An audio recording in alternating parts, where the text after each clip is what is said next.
میں خود کو ان چند خوش قسمت لوگوں میں تصور کرتی ہوں جنہوں نے بانو کریمہ بلوچ کے ساتھ چند قیمتی اور خوشگوار لمحات گزارے ہیں۔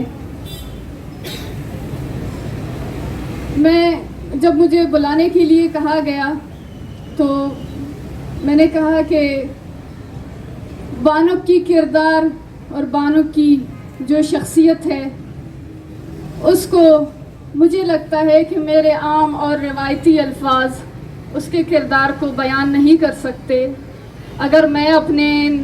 بے معنی الفاظ سے بانو کے کردار کے اوپر کچھ کہوں تو شاید بانو کے کردار کی توہین ہوگی اور میں اس میں نالائق ہوں گی اور میں اس اہل نہیں ہوں گی کہ بانو کے اوپر ہم جیسے جو اپنے گھروں میں اپنی جھونپڑیوں میں رہتے تھے اور آج یہاں پر ایک سٹیج پر آپ سب کے سامنے کھڑے ہیں، تو یہ بانو کریمہ کی تربیت ہے،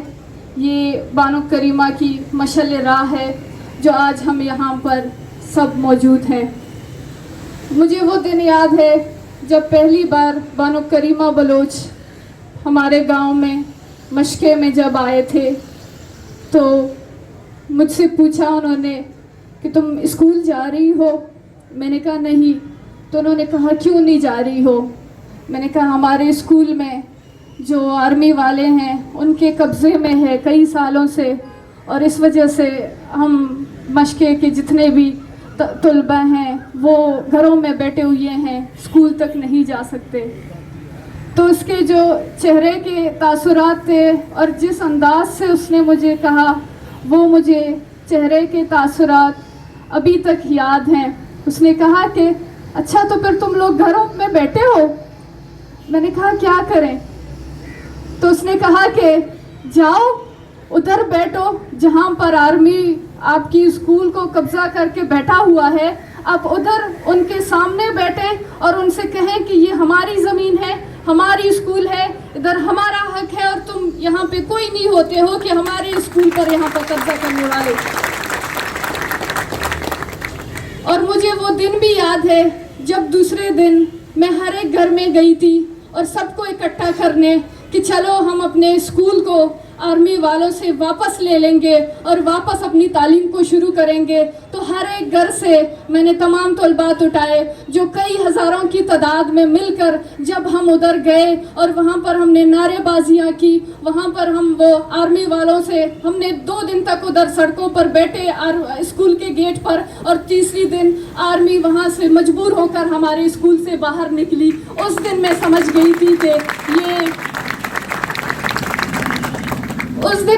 گئی تھی کہ یہ کوئی عام لڑکی نہیں ہے، یہ کوئی عام کردار نہیں ہے، اور اگر چلنا ہے تو اسی کے راہ پر چلنا ہے۔ آج اگر میں سمی بلوچ جو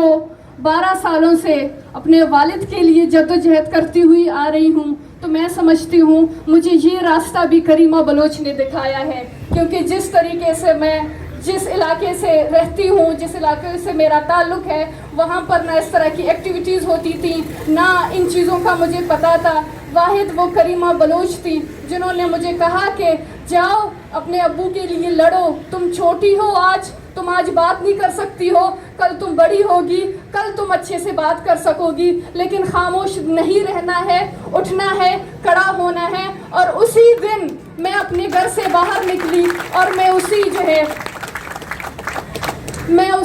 راہ میں سفر کر رہی ہوں جس راہ پر کریمہ سفر کر چکی تھی۔ جس طرح خاص طور پر ہمارے فیمیلز کے لیے جس طرح کی دشواریاں یہاں کی ریاست پیدا کر رہی ہے، جس طرح سے ہمیں ڈرانا، دھمکانا، ہمارے جو ہے فیک تصویریں وائرل کرنا، ہمیں جو ہے ہمارے موبائلز کو ہیک کرنا اور ہر طریقے سے ہمیں پریشان کرنا، روکنے کی کوشش کرنا، ہمارے ان ایکٹیویٹیز میں جو ہے رکاوٹ ڈالنا، یہ سب چیزیں جب بھی میرے ساتھ ہوتی ہیں تو مجھے وہ کریمہ بلوچ کی باتیں یاد آتی ہیں کہ کریمہ بلوچ نے کہا تھا کہ میرے گھر میں مارٹر گولے پڑے ہیں، میرے بہنوں کی چادریں کھینچی گئی ہیں، مجھے کئی دفعہ جو ہے انہوں نے پکڑا ہے